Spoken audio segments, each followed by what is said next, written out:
And welcome to the hot Bizfluent Podcast, where we get all up in your business. So let's talk. Today's guests are brought to you by Crush City Realty Group, your premier Houston real estate experts, and luxury real estate agent Elissa Emmons, where everything she touches turns to sold.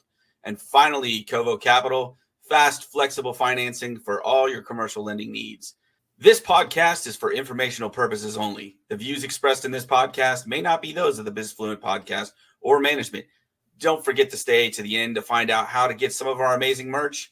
Now let's get down to business. Hey, everybody. Welcome to episode number 19. We've only got one more episode after today, and then we will be pretty much done for the year. And we've already got somebody lined up for January 8th, recording for release on January 9th. Today, though, Miss Elissa is all about winning that Christmas spirit game. Yes, Hi, Elissa. I love the spirits of the holidays. I have a whole tote full of holiday attire. Do the spirits talk to you?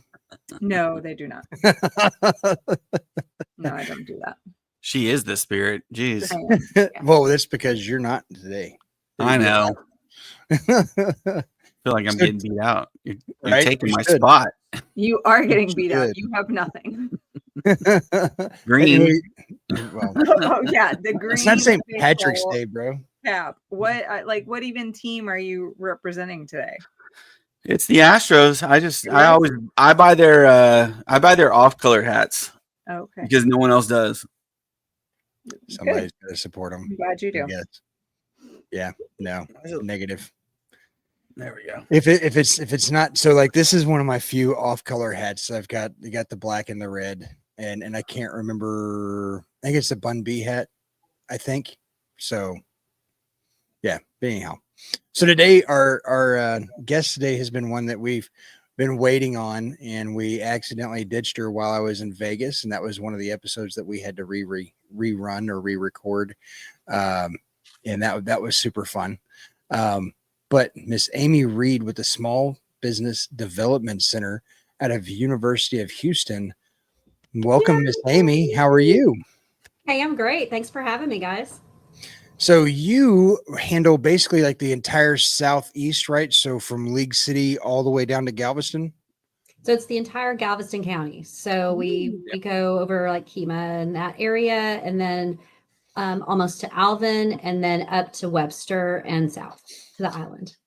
Okay. So I know that we're in Harris County, my wife and I, but I still, because I know you, I come to you. I'm not going to go to people in Harris County. So, but the one thing that was really, really awesome when you and I first met, off stage before we got started, we kind of, hashed out how you and I met with Josh and Elissa.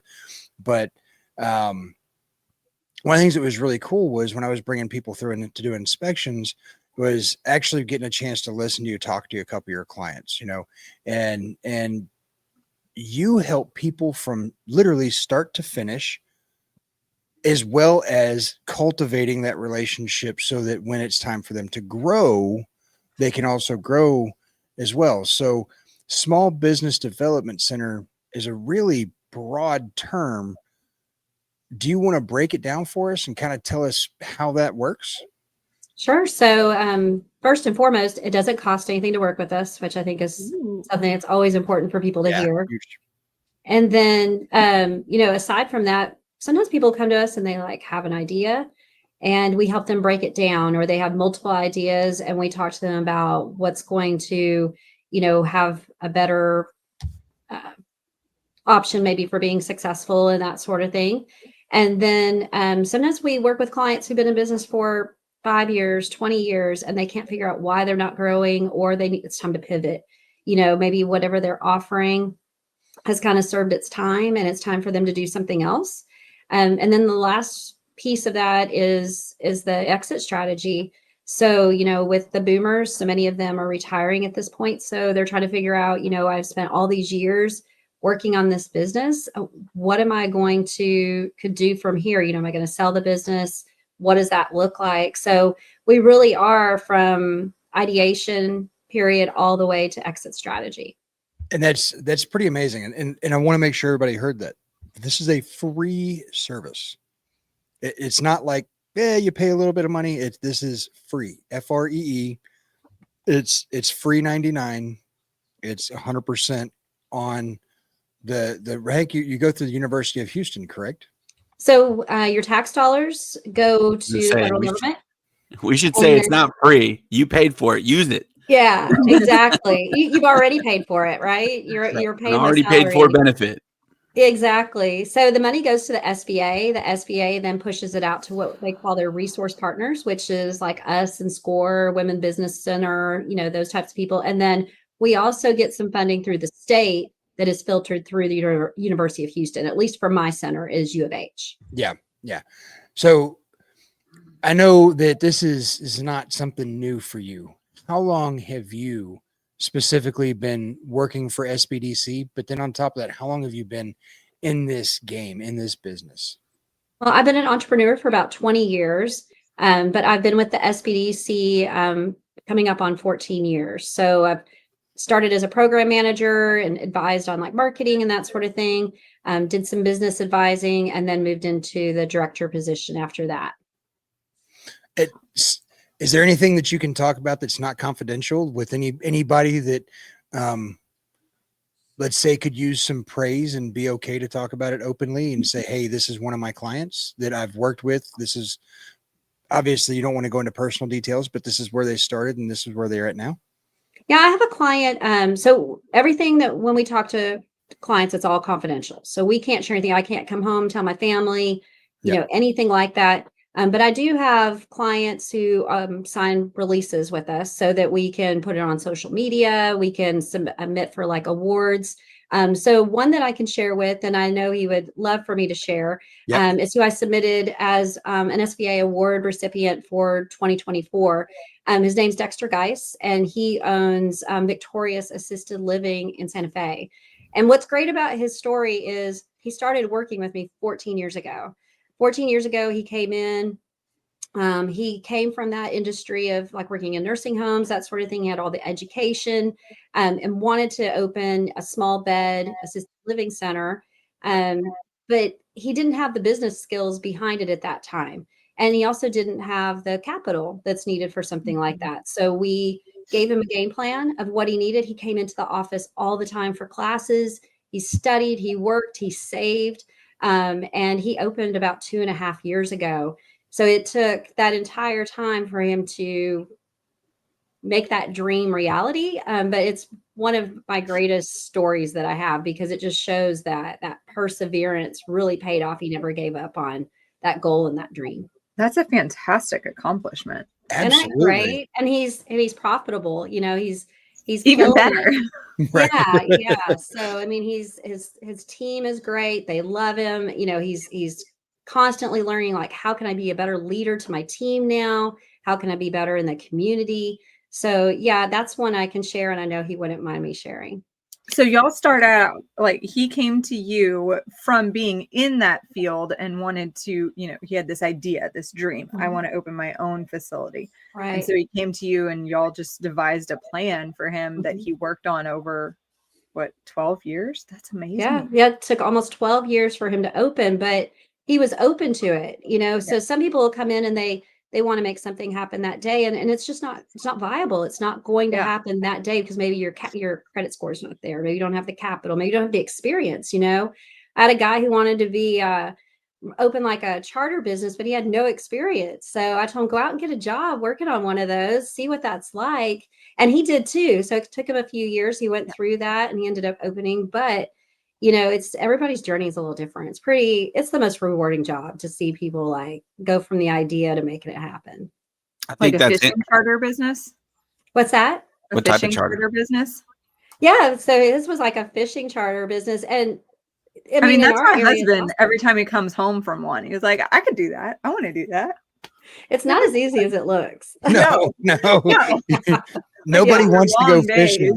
Yeah, fishing on it and working it, two totally different things. Well, not just that, but the other thing is as a guide, you have to remember that nobody wants to go fishing. People want to go catching. So do you take people fishing or do you take people catching? And that's your business. Yes. That's awesome Sorry. you say that though, because I came from manufacturing and now I'm in lending and we consult the businesses too. And I think that's the number one point is that the main thing that you need to address is your willingness to commit to it, and actually Yeah. put and say, because, even in manufacturing, people came to me with some of the silliest ideas and I would tell them, I said, I've got this little fortune cookie thing over here that somebody made to put on their fingers. And it's silly, it's stupid, but they sold millions of it, and the only reason he made it was because he kept going. And I'm sure he had a lot of people tell him he wasn't going to make it, he's going to fail, don't do this. Tons of roadblocks. If you can't get through roadblocks, then that's your sign you shouldn't be a business owner, because you're going to have more, even when you are a business owner. So that's awesome. They kept going. What would you say? You talked both about startups and established businesses. I think we just hit the nail on the coffin as far as what is the most important roadblock or biggest roadblock for startups. What would you say you get on the established? What's the biggest roadblock for growth that you're seeing right now for established businesses? Good question. That's the same thing that you see in life. It's change. So most of those businesses that are saying that they're not growing is because they need to change something, whether it's their processes or their team or themselves. Sometimes you have to take the owner out of the equation for the company to actually grow. Yeah. So I think that's one of the things, but one of the biggest roadblocks we've been seeing in 2024 is capital. To grow, a lot of times you need money. And this year with the interest rates being where they've been, and even the lenders not being, they're being more conservative in 2024. We've seen just a lot of people kind of having to go different routes, either find investors or shoestring it somehow to make it happen, or do different types of loans. Yeah, lending in general has changed, Mm-hmm. and people aren't adapting with it because they don't necessarily understand. You can't just go to Wells now for anything. You can't just go to Chase now for anything. Those are big, huge banks, and they've got a certain appetite, and a small bank has a certain appetite. Creative lending has a certain appetite, and so you've got to navigate those. So exactly. So you can plus. I'm gonna plug here. You can go to Covo Capital, and we can help you navigate that. But anyways, it's actually funny because that's today in our commercial. We have a bi-weekly commercial real estate meeting at KW Commercial in Clear Lake, and today we had a sponsor. And I don't mind plugging him. I already gave him and Josh each other's number. But Eric England with Prosperity Bank. Sorry, Eric English. Yep, Eric English from Mm-hmm. Prosperity Bank. And they're a pretty awesome little small bank. But the thing is there's still a lot that they struggle with, and so him and I got to talking. I'm like, well, this is where you should really partner with Josh, because the things that you can't handle, he can. The things that he can't handle, he kicks to you. And I mean, you guys feed off of each other back and forth. And one of the things that I don't think that any of the three of us, when we started this podcast, would realize that the mentality that we find from the most successful people that come on our podcast that really happens is everybody eats. It is all about a relationship building. And it doesn't matter whether we've been talking about injection molding and a guy that does manufacturing or, injection molding manufacturing, to real estate agents or loan brokers, SBDC. It doesn't matter what it is. If you want to make it in business, you have to have that mentality of everyone eats. It's got to be relationship driven. And if it's not, you find people just kind of fizzle out. Agree. Yep. What trends do you see? I mean, we always talk about AI, and you were talking about, adapting to the markets as well as one of the biggest roadblocks. So what do you see as far as with your existing and even maybe startup? Well, shoot, let's talk specifically startup and AI, because I feel like there would be a ton of resources there. How do you guys adapt, and how are you guys helping people with this onboarding of AI and the idea of AI? So me personally, I'm part of the America's SBDC AI curriculum team. So 10 of us from around the nation got together in 2024, and we developed curriculum to teach SBDC advisors throughout the nation on how to teach small businesses to use AI. So what we've done is we have created prompts that small businesses can use for different things like creating business plans or marketing plans and budgets, even like their human resources when they're trying to do a handbook. And you have to keep the human in the loop. And I think that's the biggest thing is a lot of the small businesses who are jumping on the AI trend, which is great, they're kind of letting AI run the show, and they're forgetting to keep the human in the loop. So we're having to, teach them about risk and data confidentiality, and you have to make this sound like you, and it has to be for you. AI is just spitting it out. So I think in startups, there's a lot of great like outlines, formats, kind of get you started. And I tell people it's like a free employee they have that they, like for solopreneurs, especially, like, hey, this is somebody to like bounce ideas off of. And when there's nobody else who will listen, AI always listens. So I really like that analogy. That is I think that's the best way I've personally heard it put since we've been on here. JP? I mean, even good processes, you initiate a good process because of efficiency, but there's a lot of processes that you have the idea that it's going to be good, but you don't actually apply it the right way, and then it becomes a nightmare. So I see it the same way. A perfect example today, we're getting ready to onboard. We've been working on our process. Our team is rather small, but we're about to do huge hiring across the U.S.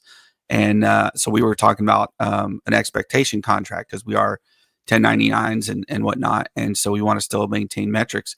And I literally went on Chat GPT and just was like, okay, give me an expectation contract, and spelled out, a couple more of the details, because you definitely don't want to just leave it to that. And I was just surprised that, just like that, flipped it up, and I read through it, made my little changes. And that's the key. You got to read it, and you got to make sure that, it fits what you're trying to say. But it probably saved me, a day or two of work. It was awesome. It probably thought of things you never would have thought of. It did. Yeah. It made me rethink some things, and obviously I had to think of some things for him. I rue the day that, I think it's interesting because we're gonna have two different sets of people coming into AI, just the same as we have with any technology that comes into play. Is that, we grew up having to look and explain and write out and put into what do you call it before you make a story? You have an outline. You got to kind of do an outline. We came from that world where we actually learned the process of how to jump to this whole thing. So could I have done it? Yes, it would have taken longer. Now we've got these kids coming out, and I think you're going to see this with young business owners too, that never had to do that necessarily, or will eventually never have had to do that. Will they be able to still understand what and process what this AI is coming out with? Now, I also feel that AI will get smarter and more intelligent and attuned to what we need and expect. So hopefully that gap gets filled. But that's the only weakness I see of AI, and we talk about it regularly on here just because it's such a big topic. So now, as far as what percentage would you say you're looking at between small and developed? Do you have as far as that startup versus growth? Yeah. Probably 60-40, probably 60% growth and 40% startup. We've flopped. I would say in years past, we were the other way around. And in 2023, we saw that start to turn. And I think that was a lot of people started businesses during the pandemic, and now they're hitting that 2 to 5 year mark, and they have to figure out how to survive, how to grow at that point. So they weren't technically startups once they passed that 2-year mark. Well, an SBA and lending is really tightened up on experience. I heard you say that earlier, and I don't think people understand. There's very specific parameters and experience that you need now to get lending and get into a business, not just, hey, I, did X, Y, Z, but it has nothing necessarily to do with the actual running of the business. You could have even working in a restaurant is not necessarily owning a restaurant, and that's not going to be considered experience unless you've actually got management in it as well. Right. So getting a startup loan for a restaurant is probably one of the hardest things to do. They're not cheap. They're not cheap. No. One of my clients put in a brand new restaurant, and he honestly kind of got a sweetheart deal when it came to getting everything financed. But I think he spent kitchen. He didn't have to pay for HVAC, but everything outside of HVAC, like $300,000 for an 1,800 square foot, 2,000 square foot place. And that's a lot of money. Yeah. Like That commercial kitchen. $350,000. Mhm. Yeah. And they don't have a walk-in. That's not with a walk-in. That is with 3 or 4 rollers. Yeah. Oh. Like, so it is not cheap, and it is not getting cheaper. Not for the faint of heart either. No. God, no.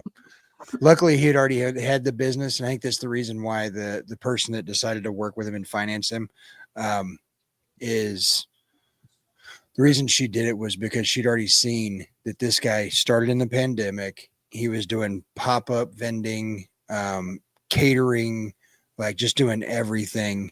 And man, he was doing everything he could to kill it, and had taken out a bunch of debt, like on credit cards and stuff, to be able to get his business up and running.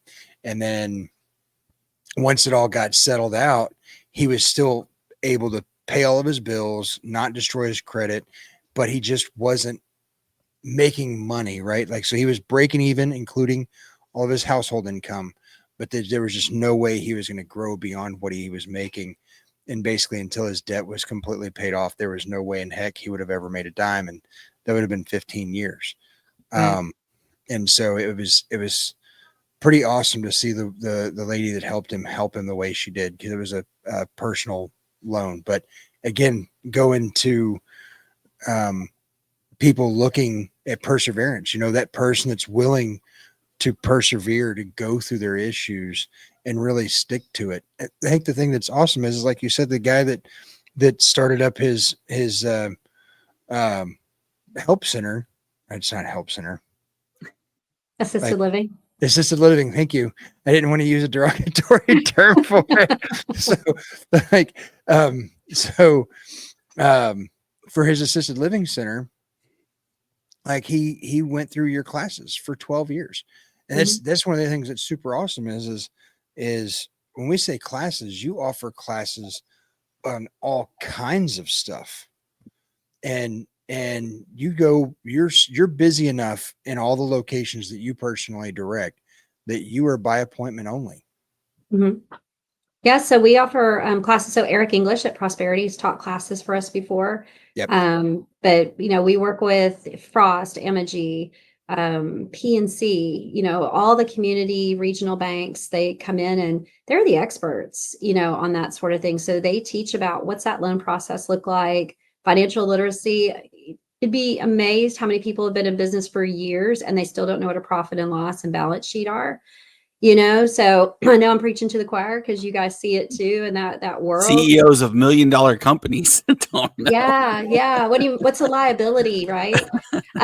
So we have those experts come in and teach those classes on a regular basis so that the small business owners truly have a foundation for that business. But we do, like you said, all of our locations, we host workshops in Galveston, Friendswood, League City, Texas City, Lamarck, and sometimes Dickinson. So we're literally everywhere we try to go to the people where they need us.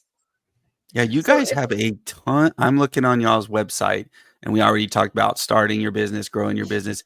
But the other subcategory is marketing, cybersecurity, international trade, government jump station. Down here, disaster preparedness. Awesome. That's an awesome space. Then you also have rent space. Am I guessing that's what I think it means? So we can rent our space at our centers. You're probably looking at our Houston center because that's our whole network, right? So they rent their spaces all the time in Houston. Wow. Okay.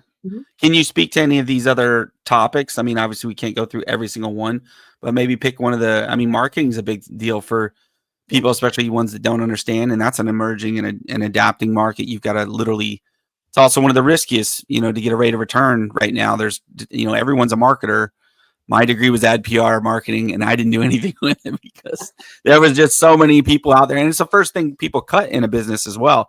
So to understand it is important. Can you speak to maybe the marketing that you guys discuss and offer classes on? Do you offer classes on marketing? We do. Yeah, actually, we had a website class just this morning which is definitely part of marketing, since everything should pop back to your website to grow your SEO. But really, you said everybody cuts marketing first. It's one of the first things we try to educate clients on, is not to cut their marketing first, because if people don't know you're there, they're not going to find you and you're not going to generate business. So Right. we try to teach like that flow chart that you're kind of talking about earlier, you have to have social media just for credibility, at least, even if you're B2B. So maybe your social is LinkedIn instead of, Meta or something like that. But we take them through the social media. We talk to them about branding. We talk to them about personas, pain points, like who's your target market? How do you reach them? Messaging.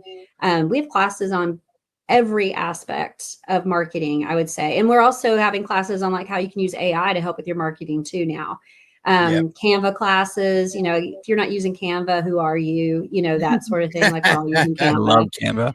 Yeah. I mean, who doesn't love Canva? I mean, I grew up on like InDesign and Photoshop and that sort of thing. And I'm loving Canva. So really, we're trying to like hit all those things, like with the hands-on, doing the Canva classes, teaching them. We have classes where you leave and you've built a website while you're in class, like a nominal website. But we try to really educate them on what options they have out there, because marketing is huge. It's not, just social media. And that's what a lot of people think. So, grassroots it doesn't work that way anymore. I mean, and so grassroots, grassroots is now just a small part of it. I mean, and don't get me wrong, grassroots is probably the strongest lead you're going to get, because one of the things we say, at least at our office, is you're never an expert until somebody else says you're an expert.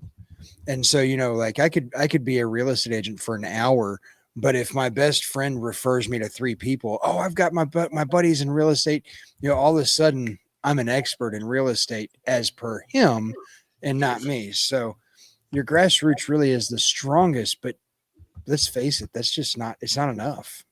We do talk though about community involvement too. I mean, it's great to have all these digital platforms, but the chambers of commerce, you were talking earlier about the EDCs, just showing up to those meetings and connecting with the people who are on your councils in your cities and getting to know them. So that really is good, because once they know and trust you, they connect you to other people. So, you connect to a couple connectors and things start moving. So I really believe it's an ecosystem. And that's a nice warm lead versus a cold lead, and much better. Wow, yeah. I think people also forget in marketing that, it's not just about gaining the customers, it's about keeping them.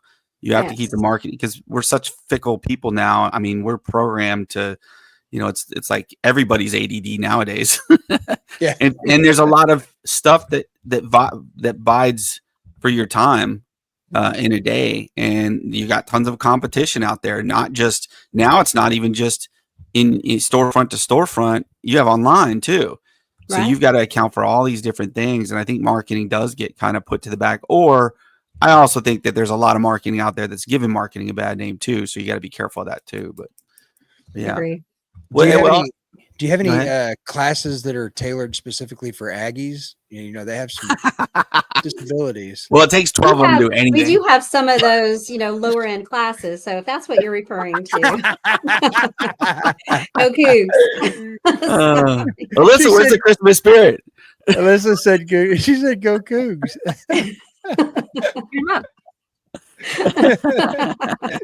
Rah, rah, rah. I say, Josh. Josh went. My mom graduated from U of H. I'm fine with them. I don't know why you gotta hate on my people.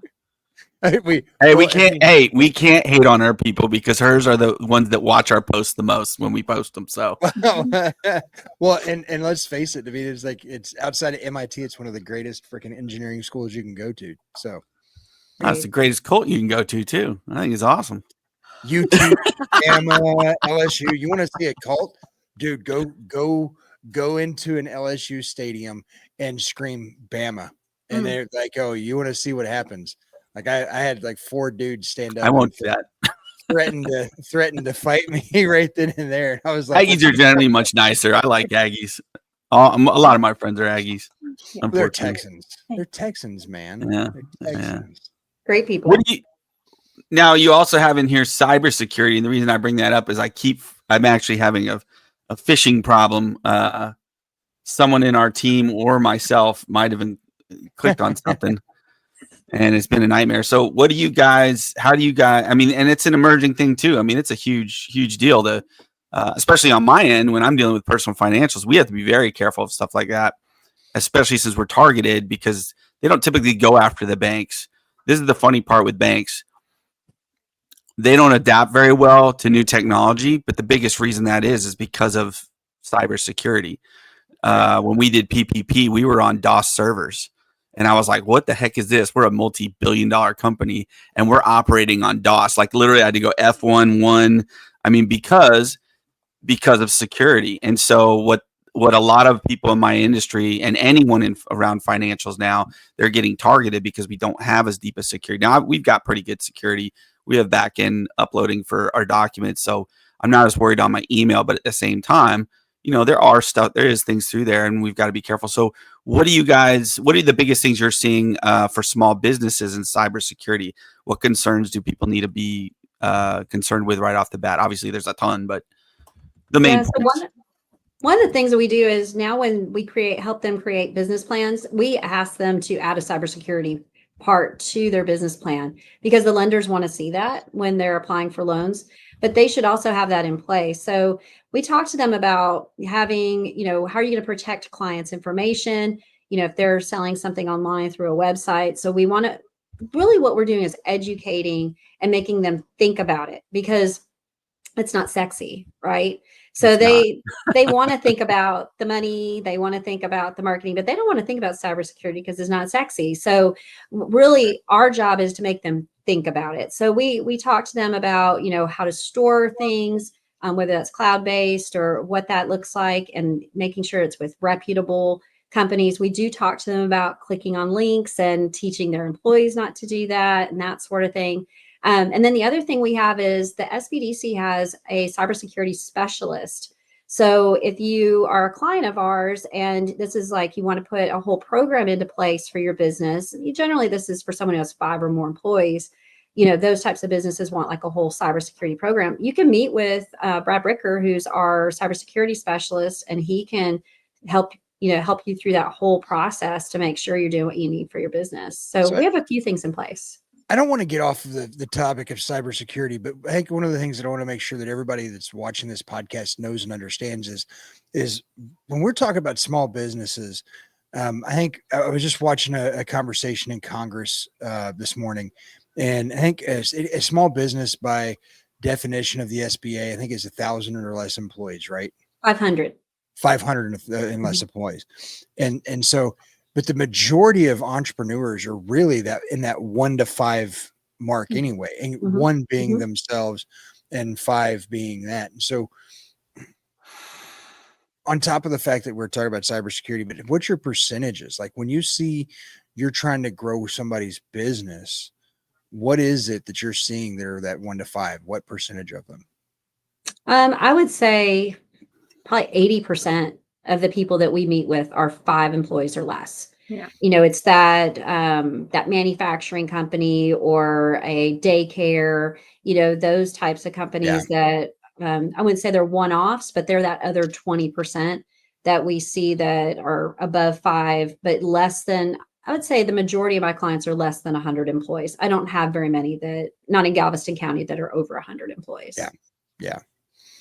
That's awesome. Sorry, get back on track with cybersecurity. It was like one of those things where if I don't say this, I'm going to forget about it. No, you're good. I think that's a great point though, because I even remember when I first got into banking, I was like, small business. Okay. So are we talking just mom and pops? Are we talking about the ice cream shops? And those are small businesses, but 500 employees. I don't think anyone, if they didn't know, they would go, that's a big business, but those are middle market.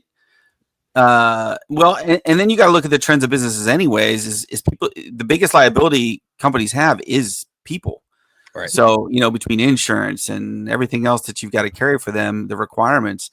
So that's something people are trying to pinch down anyways. Only the conglomerates and these huge companies that are out there are the ones that are carrying those 500 or more employees. And even them, they're trying to figure out how to get less and less. So Yeah. Heck yeah. Statement, So- not a question. I agree. Well, okay, since you're on here, and I'm sure you've talked to plenty of maybe not just podcasts, but getting the information out. What's the number one thing you want people to know about the SBDC that maybe they just don't know goes on? I think that just for people to remember that we are credible, that we've been doing the SBDC, our network alone's been around for 40 years, and that you've already paid for our services. So why not come in and see how you can grow your business or how you can start that business that you've been, talking to somebody at backyard barbecue for years about. I think basically just get started.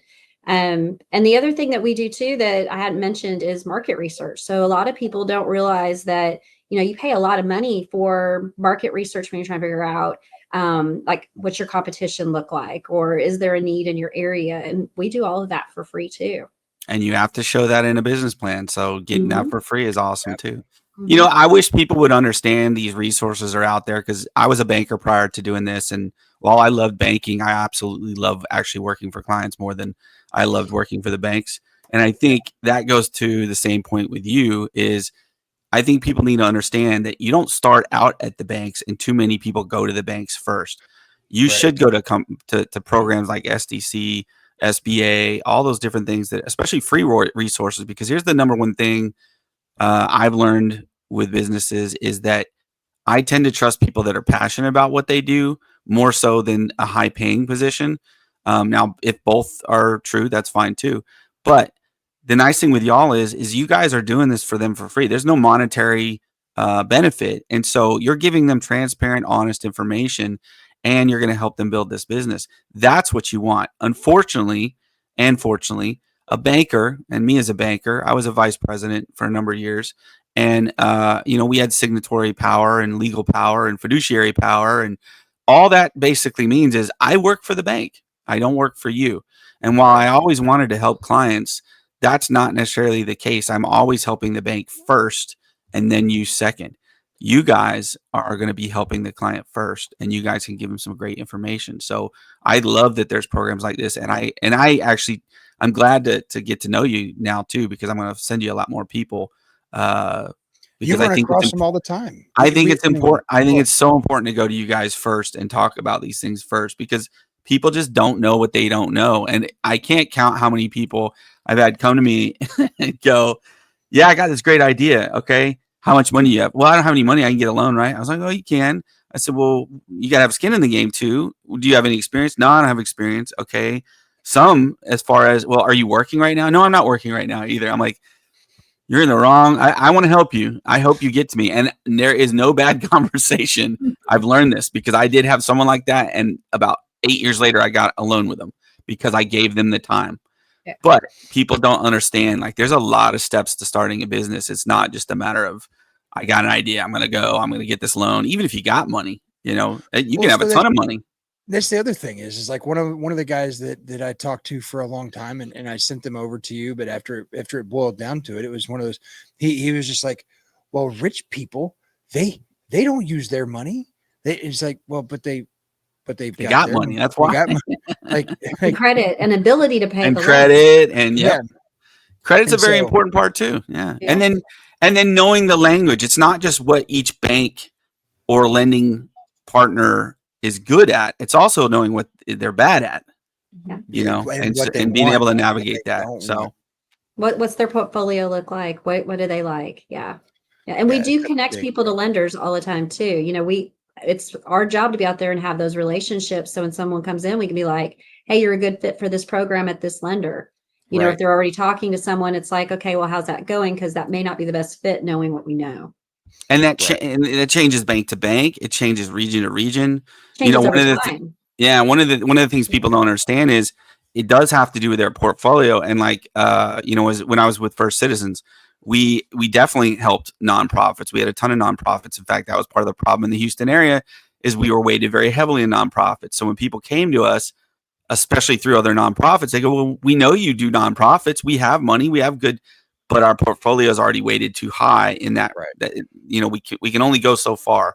And so people just don't understand that either, is you really got to know where to go to save time and money in the lending world. So thank God so that I can have a cool paycheck and a cool job. Right. Do that. But people just don't know. So I think we've like, this is another person that we've had on that we're having that exact conversation of like just not knowing that these resources are available. Like Laura with Integrity Tax Advisors, like I had no idea that there was someone that does the services that she does. So speaking of, that's somebody else that we need to connect Amy with is Laura. Yeah. Sorry, Elissa. I'm sorry. No, you're fine. Because you know, she helps you create the entity that you need when you're starting your business. So it's like, you know, my question was going to be, so if someone's listening that has an idea and they want to start a business, like what is their first step? I'm assuming it's calling you and just asking for an appointment, but what, getting ready for that appointment with you, like what are some things that people should be working on before they can meet with you? Good question. So they don't have to work on anything. Truly, like I have some people come in and we just brainstorm the first section, you know, that whole first session. But the coming sessions, you know, it's good if they know what their product is, who their target market is, what they plan to sell their product or service for, what the cost of that is, because I go straight to profit. You know, I want to talk about revenue, but I want to know expenses and profit. So we make sure it's a viable idea. And then we talk about, I always call it building a foundation. So that's where we talk about business structure. We talk about who your tax obligations are to, whether it's sales tax or federal taxes. We talk about, you know, as far as permitting, zoning, all the things that could come in depending on what type of business it is, and where you want to do business, because every city is a little different about, even if it's a remote work from home business, some of the cities do not allow those in their city, depending on what type of business it is. So just really that first session is just kind of talking it all out to make sure that everything's on track. And then we start building that plan from there. Every client who comes in, they leave. I send them an email with, this is what I'm going to do. This is what you're going to do. Action item list. And then it's up to them. I kind of like to play like hot potato, like here's my part. Now you do your part. Here's my part. And it usually kind of holds them accountable. And I find a lot of small business owners need that accountability part. Oh, absolutely. Especially if they're not actually, if they're still holding like a W-2 job. And so they're still getting paid somewhere. You need that accountability partner in a sense to just keep you motivated. Like you can, and I don't want to say that people don't have their own motivation, but it's just having that extra person that's like, hey, have you done this yet? Yeah. And we can be a cheerleader, but we can also be that person over there. One thing I say in every first meeting is I'm always going to tell you the truth. So if I see a hole in something, I'm going to tell you I see the hole, because what I don't want you to do is go out and put your life savings into something that I just knew that this wasn't going to work, or, you know, I was worried it wouldn't. And it's up to you whether or not you take the advice, because it's free advice. But at the same time, if I don't express it, then, you know, I don't want it to lead down the wrong path. Well, and I think that makes your advice more credible, because I'm not coming in here paying you and like your receipt of my payment is what keeps your lights on. So you want me to keep coming back? Like, it's not like that. So of course, there's no reason for you not to be honest and tell me it's not going to work. Yeah, 100% on that. I think, and that's the thing is I think most people are scared of being told no. And that's usually when they go to talk to a bank. But on top of that, I think that if they go, well, I'm scared of being told no by a bank, but also if I go to try to talk to somebody like Amy, I don't want to be told that my business idea is stupid, or that my business idea I don't think she'd ever say it's stupid. No, that's the point. The point is like there's a big difference between honesty and like, hey, I think that this product or service is a great idea, but we need to refine it. And so here's some things. But like as people in our community need to see and understand is her job is not to destroy, but to cultivate. Yeah. And so she and wants to point your attention where it needs to be with product. Because I mean, if someone comes to you with a restaurant, I guarantee, I would guess I could tell what the first thing you're telling them. It's one of the hardest things to start. It's the biggest risk. Banks don't like them. Retail too. Restaurants and retail. You're going to have the toughest challenge getting lending later. You're going to have the toughest challenge getting lending up front. I mean, SBA will give money for restaurants, but there's very specific criteria. But I mean, that's fair. And I think honestly, if more people came to this organization and did these types of things, you wouldn't see the same types of numbers, because I think people look at those simple things like, I know what clothes people want. I'm going to get clothes or XYZ. I'm going to put a store together. And it's very easy to get that going if you have some money. But if you don't think about all the other things in between, it's an easy one to fail. Same thing with restaurants. I can cook. Everyone says I can cook. Everyone says my cooking's great. Well, now you're going to cook at scale. You're going to have to trust other people to cook yours and keep consistency. You're now going to have taxes, a POS system, clients, social media, all these different things that you're not even necessarily thinking about. And so that's just more evidence and more reason to go to an organization like you guys to work through that stuff, and not go to a bank, because a bank is the greatest denier. Well, people don't know this, but only 20% of the amount of loans that go through banks, only about 20% of them get accepted. So that's and in certain categories even less. We talked about appetites, and that's one of the reasons why it's so important to have relationships. And like, people often wonder, like, I have one of my clients I sent over to Josh yesterday, had a very strong personal issue that we had to kind of work through to be able to explain to them, like, you want to do this. You're ready to move into the investment world where you are going to start buying buildings, fixing them up, and leasing them out. This is the guy that you need to talk to. Well, but why? What about all this? I'm like, because I have you filling out this application over here because of your personal issue that you had prior. But he's only going to be able to do very small things, and it's not going to necessarily fit. Whereas if I send you to Josh is going to sit there and say, these are the things that will work. This is what we should do. And now I'm going to send you to the right bank. And that bank that he works with knows that these people have not just been pre-qualified, but on top of that, they've already been pre-underwritten, so that they know that all they're going to do is they're going to look at the loan, go through the paperwork, and go, cool, toss this into underwriting. And having the relationship with your clients, and having the relationship with your vendors, and having the relationship with your lenders and your loan brokers and your real estate agents, those are the people that direct you and put you in the right position to win. That's our job, is to set you up to win.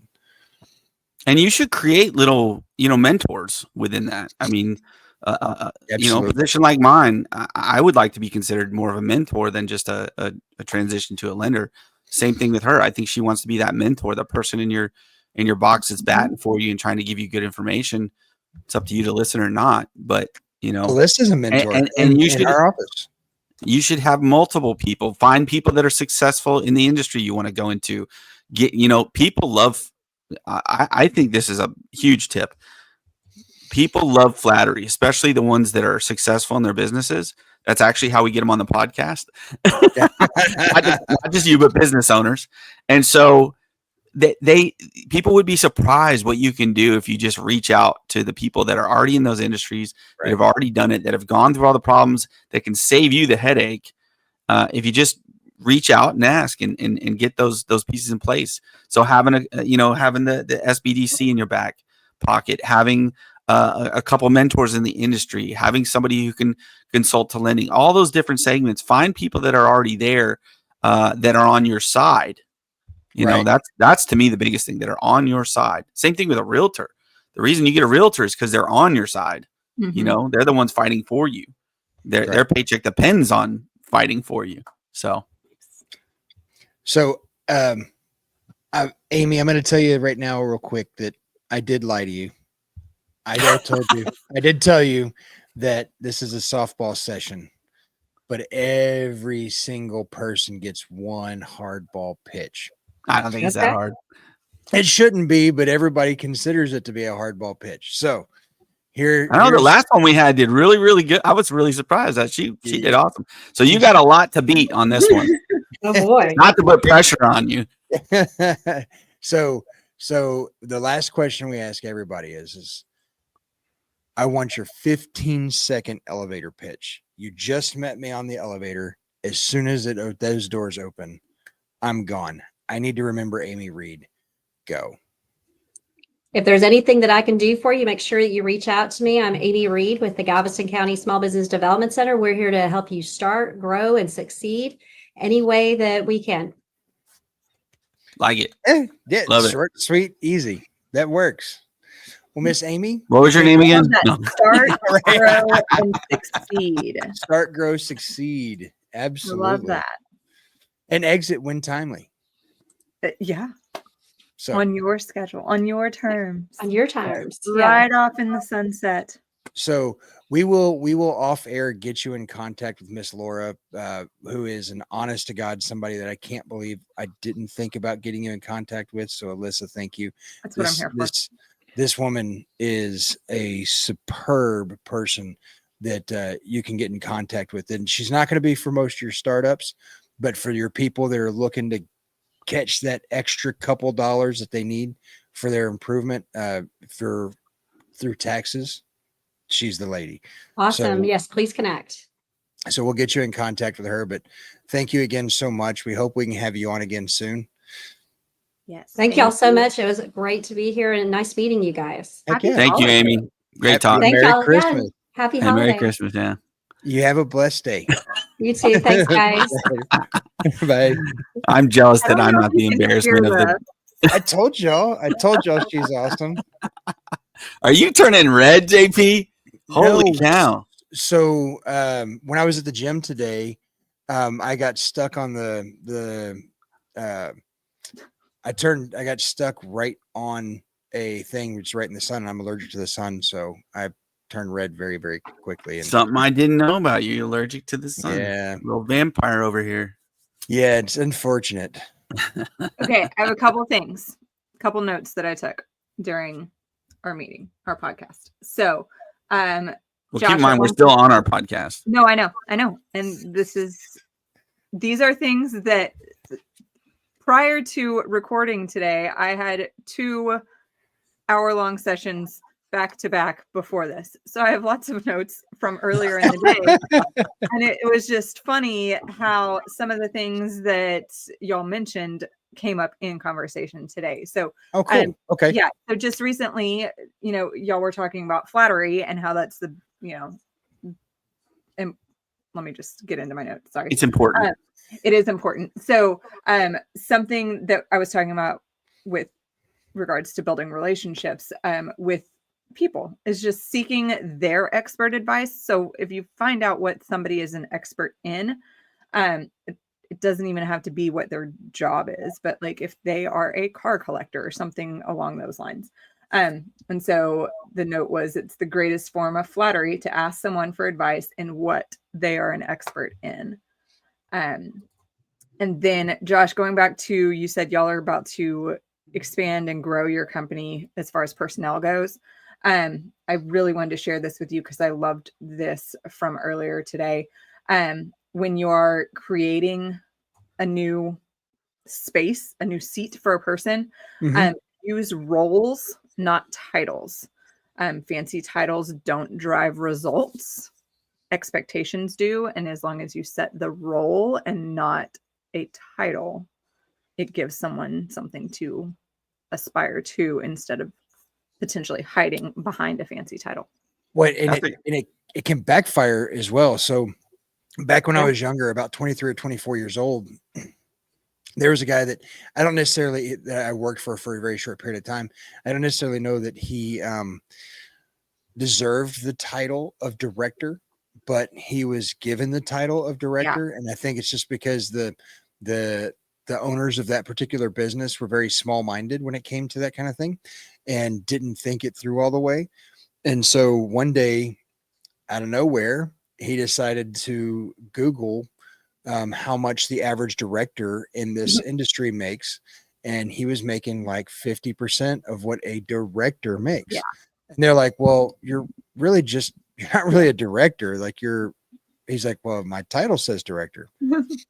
And so they said, well, sorry. He goes, well, if that's the case, then I'm going to start looking for another job. Well, when he said that, they fired him. And within a week, he had a job as a director, like making the money that a director makes. And so they lost a good employee over a really poor position name. Yeah. Title is always, this is something people need to understand. And I use this every single time. And I actually did it. It was in my growth plan. When I got out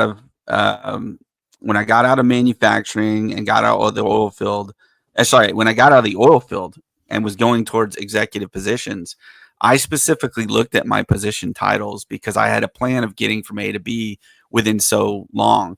So I went from being in the oil field and then taking just a shitty job with Home Depot as a manager because it was local while I was looking for and making this transition. But when I took those jobs, I specifically wanted specific titles because I was looking for the next plateau. That was the only reason. It had nothing to do with I wanted that job, and that title had everything to do with it.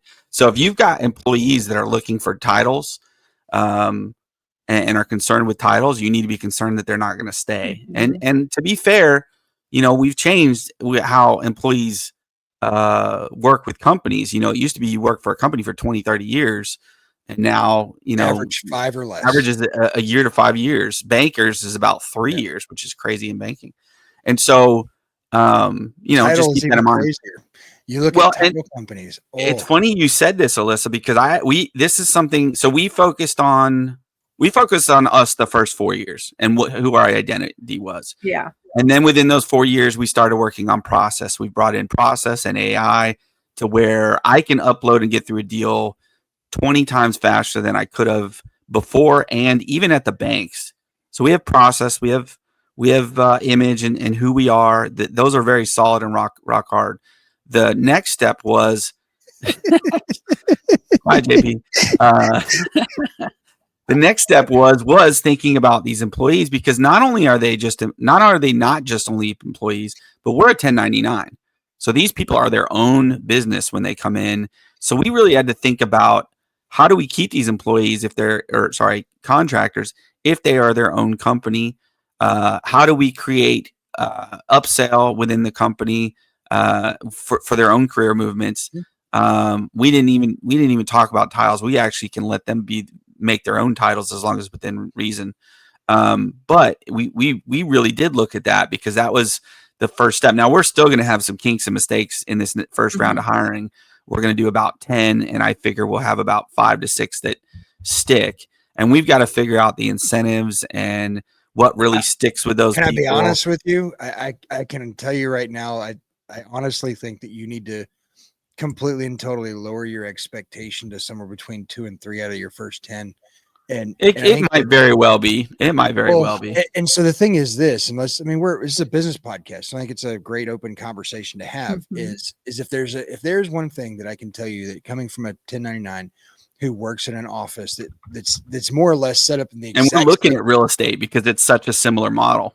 And that's the thing. And so like when I talk to agents that are outside, and I try to recruit KW agents or agents over to Keller Williams, the first question that they always ask is, well, how much money do I have to pay Keller Williams?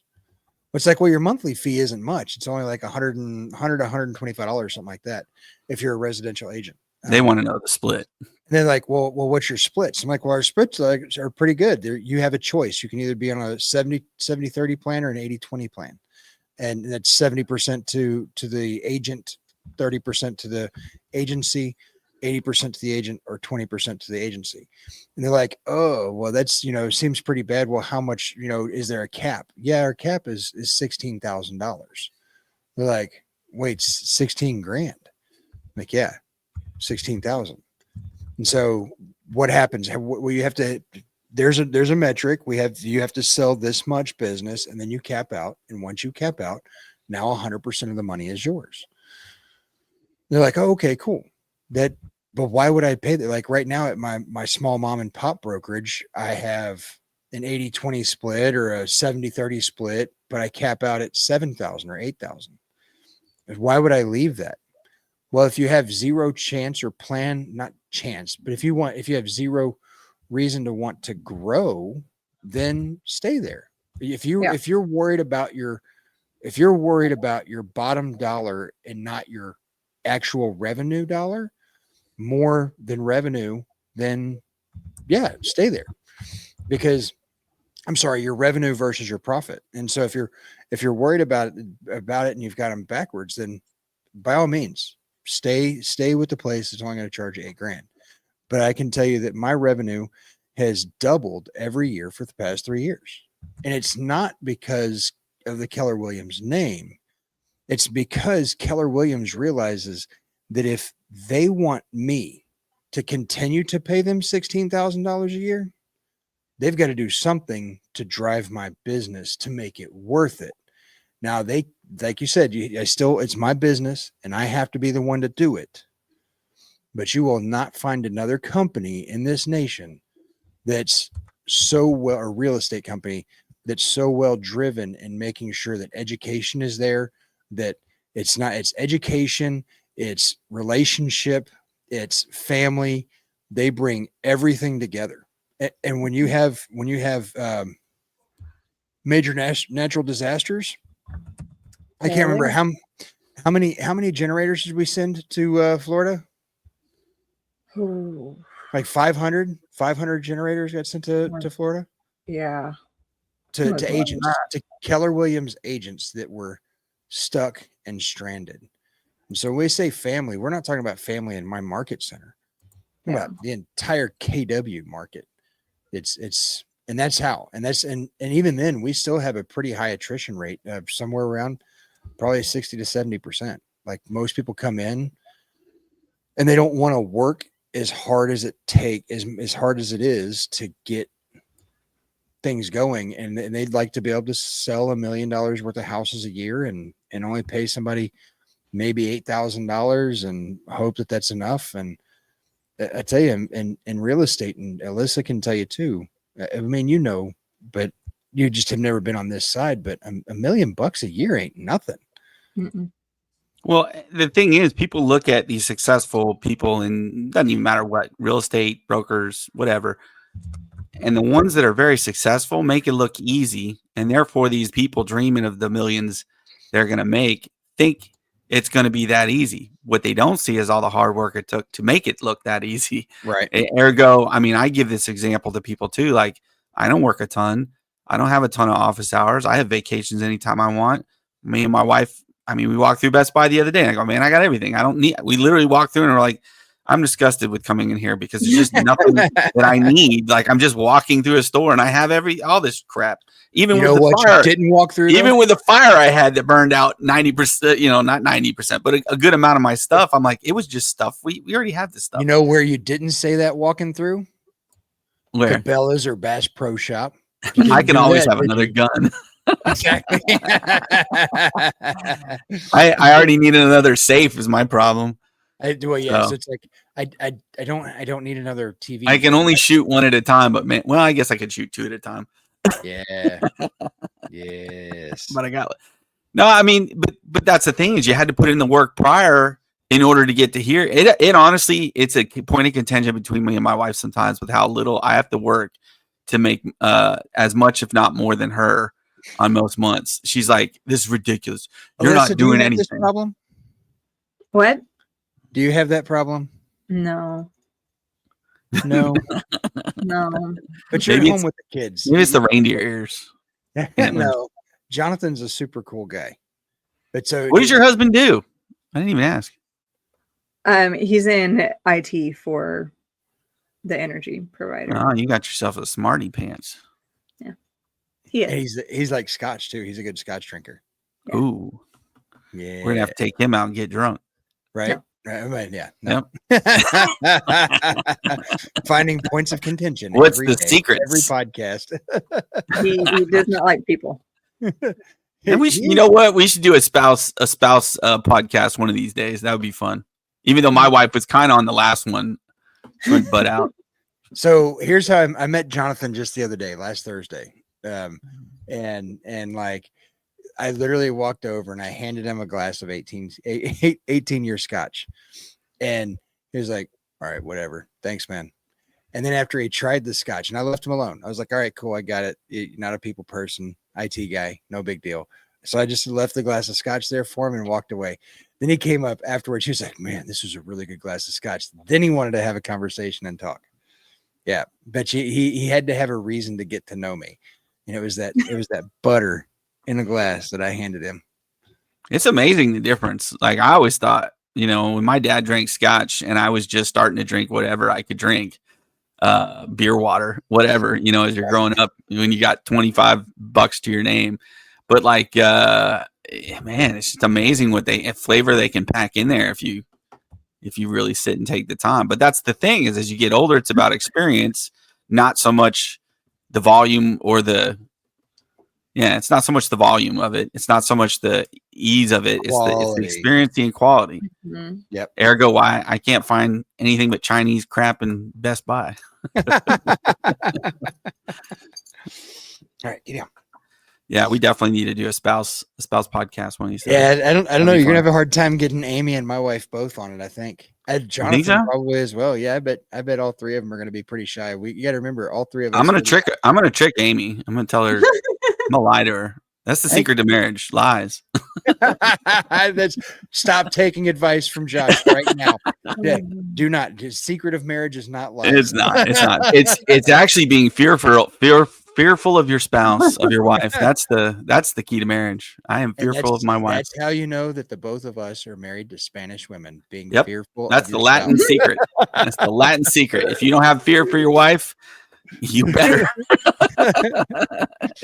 You will one day when you wake up and you're like, "What are you doing over me with an axe? What's going on?" I think that's a good place to mark the end of this show. Yeah, with violence. With violence. Well, we ended the last one with violence. That's true. Elissa, did you get to watch it? It's probably good. It's probably good that you didn't. There was more violence after. No. Oh, I don't know what happened. I blanked out. I blanked out. He's so stupid. No, there was no more violence. We did not talk anymore about it. We got slightly more PC. Slightly more. Good. Slightly. Oh my goodness. I'm getting visited by both of them. All right. Well, then it's just that's the cue. That's time to Yep. They're wish both everybody a farewell. So Merry let's have Christmas. you make sure you like, subscribe. I forget all the things that we tell them to do. Comment, follow. If you want to get on the show, email us or call us at any of the numbers you see below. And eventually check out our awesome merchandise. My dog's showing. We are selling dogs right now. This one right here. He's free and no return policies. He's Dude, definitely a I'm gonna Bizfluent take dog. off. That's the sponsor of our show. His name is Yankee, so he definitely doesn't belong. A Yankee. I'm a Yankee too, unfortunately. But I've been here enough. Well, we had a good show. I appreciate it. Heck and yeah. We'll see y'all soon. See y'all in the new year. We will be releasing our next episode January. Oh no, I'm sorry. We have one more. Oh my god. One more. And One then, more. And then 19. Christmas. Already lining up for next year. Yep. Yeah. Hey, in the comments below, put what y'all are hoping for in the New Year's. I agree with that. New Year. Yeah. So, all right. Let's cool. all do that too as well. I'll put mine.